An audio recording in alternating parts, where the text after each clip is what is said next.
Hey, you guys, can you tell me what's the name of Snoopy's? The little yellow bird.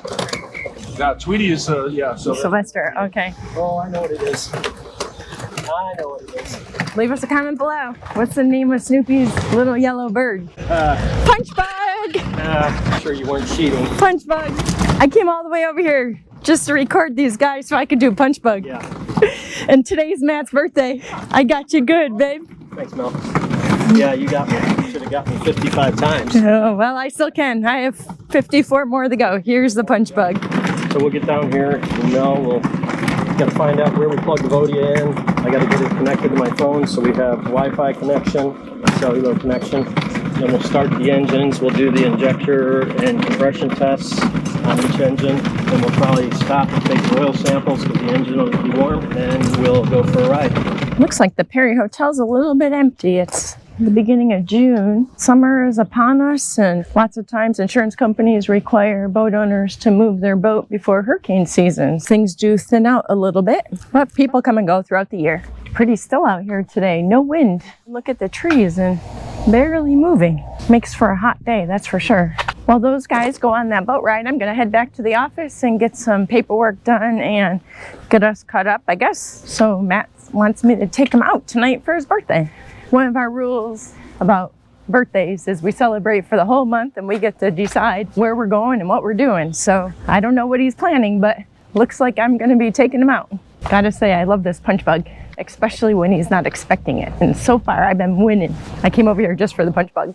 It's those little things in life that make you laugh and smile, and us getting to beat each other up with the punch bug is fun. Not really beat each other up, but get a punch. How many of you played that when you were kids? We're in the barn, so it's a little dark. We had to do some custom metal work, and I wanted to show you what that looked like. This boat has been broken for 6 months, and we finally got it. We had to take out some old analog and push-pull tubes and stuff, and we put it in all digital. We went to single control lever. It's a single engine. It's pretty little Hinkley, by the way. We had to replace the throttle and the shift lever, and we went to a single digital lever, and we had to make a faceplate for it because bulkhead wasn't thick enough to take up the slack. I'll show you what that turned out like. It's all stainless steel and countersunk. Got the screws in there. Lauderdale style shift lever. That's forward detent, and then it's full throttle forward, and then neutral, reverse detent, and full throttle reverse. We did the calibration on it and the auto config, and everything's looking good. And the client is going to be taking the boat out tomorrow. We also moved a couple gauges. His engine gauge, which is this one, was down here, so he was never able to watch it. So we took this, we swapped these two gauges. Yeah, the only thing I have left to do, and I don't have time to do it before he wants to use the boat, which is tomorrow morning, I have to recalibrate the fuel senders. I need the boat for more time than what I have. But anyways, I wanted to show you that. Turned out pretty nice in my opinion. Took quite a bit of work to get that done, believe it or not. That's 316 stainless steel. We tried to polish it as much as we could to kind of match the lever, but it's really hard to polish. I think it turned out pretty good. Let me know, what would you have done different? If I put aluminum in there, I know it would have corroded. This, let's check the oil. That's good. Pretty clean for a diesel. Everything looks pretty good in here. No water leaks I'm not seeing. A little bit of belt dust. No big deal. To turn it on upstairs to get the engine hours. This one's good? You already checked it? Yeah. Okay. We got it over here. I don't see anything. It looks all good. We're going to check the fluids on the pods. Everything looks clean and good. I mean, this is a low arrow boat, so. Okay, I don't see anything in the back here. Everything is looking good. Check this other one. Okay, so here it is. There's one hookup for each engine right there. That's where we're going to plug into. So we'll take our little plug and put it up here. And then we're going to get the cable to plug into the engine. All right, plug that in there. Okay, now we'll take this up here. All right, Mel, I think we're done down here for now. I'm going to go up top here. We're going to turn on the ignition for the port engine and get connected to it, and then we'll start it. We're just doing our oil samples here. We go in through the dipstick there. And then we got this little handy dandy pump that pumps it right into the bottle. Maybe it's got to go in further. Literally, it goes in like half an inch at a time. All right, after a little bit of a struggle, we've got the oil coming out. Mel's taking that sample on that port engine. Then we'll do the two drives and the generator. and then we're going to go for a little boat ride. There's a little silver thing right there. I have to get back there and get that out, and we have to put the tube in and get a sample from there. So let's dive in here. We'll pick up the trash while I'm back here. Take that. You know, I seem to remember in the training where they said that they relocated this and made it much easier. I don't know about all that jazz. What do you think, Mel? I can't even see where you're working. I'm going to be glad about that. So it's on the top, close to the exhaust. Yeah, and I hope I can get in there with this Allen wrench. Oh, I got it, I think. Did I get it? Oh, I got it loose though, thank goodness. Probably want to get me a tube, make it about 1.5 feet long, I guess. Oh yeah, we got good flow already. All right. It's a metal. Yeah, break down into yeah, oil. just like when you do them on jets. They actually build them so they know what bearing is made out of what kind of metal, and that way they can tell which bearing is going out. You know what I mean? Easier than tearing it apart to look at it. Yeah, for sure. All right, see that little guy right there? That's what I'm after. I just have to take that screw out, and then we can take another sample. The tube can be a little shorter. A little shorter? Yeah. I made it a little bit longer on that one because of your working there.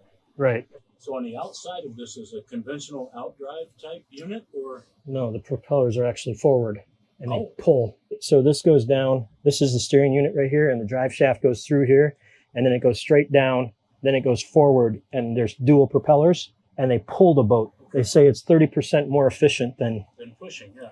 Yeah. Well, it's always been Plus more these efficient. turn, or I'm sorry, no, down here turns. The pod turns. Hey, all right. This is a steering SCU, steering control unit. All right, there's that little dipstick. See, it's a dipstick, but it has a sensor in it, so it can sense the fluid level and temperature. Quite advanticated. Yeah. All right, all done. That's tight. We're good. Now let's get the generator done, Mel. That's a nifty little tool. I actually have 2 of them, but they had a Volvo kit that came with a bunch of sample bottles. I forget how much they are because you prepay for the lab fee, and they had a sale on this kit. I decided to get one. All right, go heading out. This is the port engine first, and we are recording. Beautiful day for a boat ride. So this is all like reverse osmosis for Key West. If we lose the aqueduct during a hurricane, they kick this plant on, and they do reverse osmosis. They take seawater and make fresh water with it, and they also can generate power here. They can't really keep up with the demand of the Key West water system, but it does help with fresh water. If the aqueduct ever got taken out, right here is our lifeline, as long as they don't run out of diesel fuel. No black smoke, everything looks good. Yeah, that's good. Let's slow down. You can go higher, but No. This is good enough. This little cormorant just shot up from somewhere. Oh, there's all kinds of fish down there. Oh, there's lobster down there too. Look at him, Mel. Oh, there's a big one. Man. You see him? Yes, indeedy. That's some lunch there now. All right, just got done with that performance run on that boat with the, oh, I forgot to get the hull number, and should have got the hull number. Anyways, just got done doing a performance run on that. Didn't find anything. We did oil samples, inspected everything, and everything looks fine. I don't see any reason why it shouldn't sell. It's a pretty new boat. It's only got 376 hours on the engine, so should be good. Back down here at A&B. Going to take a look at this boat with DC11 Volvos again. This is the one that the turbo fell off on. We're gonna hook the boatie up and do some inspections on the turbo and see what's going on. Hopefully we can find out. Got a couple ideas what it might be. Whew, boy, man, it is windy. All right, let's get hooked up to Volvo. So this is some old school stuff here. We take this little plug right here and put this there. And we take these guys. Okay, got that all hooked up. Okay, we're getting there. Of course, it's pouring rain. 10% chance something like that today. You know our weathermen down here, they're wrong most of the time, but they still get paid and don't get fired. Legacy, EDC4, I think that's what we needed. So we're just trying to get into the engine now. This is older school stuff, so it takes a minute. Okay, so I'm hooked up to it, and no trouble codes. Interesting. So I guess what I'm going to do is go start this thing, and then I'm going to hit log, and we'll see what the parameters say, and then we'll probably shut that one off and hook up to the other engine and compare it to that one. All right, so I recorded the parameters on that starboard engine, no codes or anything. I'm going to hook up to the port engine, and I'm going to look at the parameters, and I'm going to compare the two and see if there's anything that's totally different. The only thing that I found that's glaringly out is my max air pressure. Max air pressure on the starboard engine is only 369 kPa. In the port engine, it is 602 kPa. It's 333 kPa less, but I'm not seeing any leaks on the turbo or anything, so I'm not sure. Okay, so leave the hose off and start it, right? Where is the sensor? Is it inside that box? Oh, okay. You open the box up, I guess? Seems to be, yep. No, it's at idle. All right, well, I think that's good news. Boost pressure sensor for the starboard engine. It has a little air line that feeds air pressure to it. It was all full of water from humidity and whatnot, and that causes the sensor to go bad. So we have to go find a sensor. We have to order it. I don't know how long it'll take to get it. Hopefully they have them in stock. That should fix the problem here. And I also, just to make sure, I drained the one on the port engine, and it was also full of water, but that sensor seems to be reading okay. Hopefully that's all good news. And I am just wrapping up, and we're going to get out of here. What do you guys think? You know, this Vodia is pretty cool, I have to admit, but it doesn't tell you everything, that's for sure. There's a lot of, you just have to know things. And thankfully we have a great support team. I have a guy that has been doing it for, I think, 50 years. He's pretty easy for me to get a hold of. I don't know all the tricks of the trade. He does. I was trying to think of a question for you guys. Here's one. We got a laptop. We have the actual Vodia box. We have all kinds of special cables. How much do you think that this all cost to get? Remember, it says Volvo on it. Let me know. Packing it up. Need to go scrounge some parts. Gonna have to order them. I know that already. That's a given. Here's a question for you. Who owns this boat? Or what owns this boat? These guys are hard at work looking up parts for this turbo.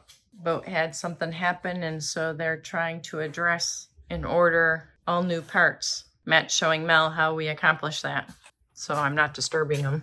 All right, let's see if this works. I looked it up on YouTube, so it's got to work, right? So I got a couple of Makita batteries that won't charge because I think they're too depleted and the charger won't pick them up.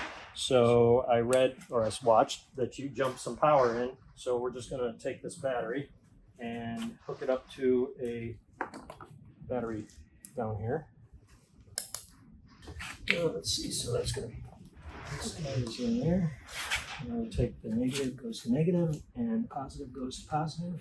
And we let that sit for a couple seconds. And let's go check and see if it charges.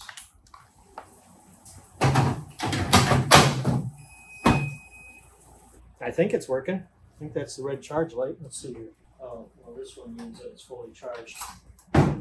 Okay, well, the first attempt on a 12-volt battery didn't work, so now I have it hooked up to another Makita 18-volt battery. And I saw little sparks when I hooked it up, so I'm hopeful that it'll work. Oh, look at that. My light's coming on now. Uh-oh, I guess this is the bad one. Ah, shucks. I guess I had it backwards. Doing this because I'm trying to save myself a few $100s.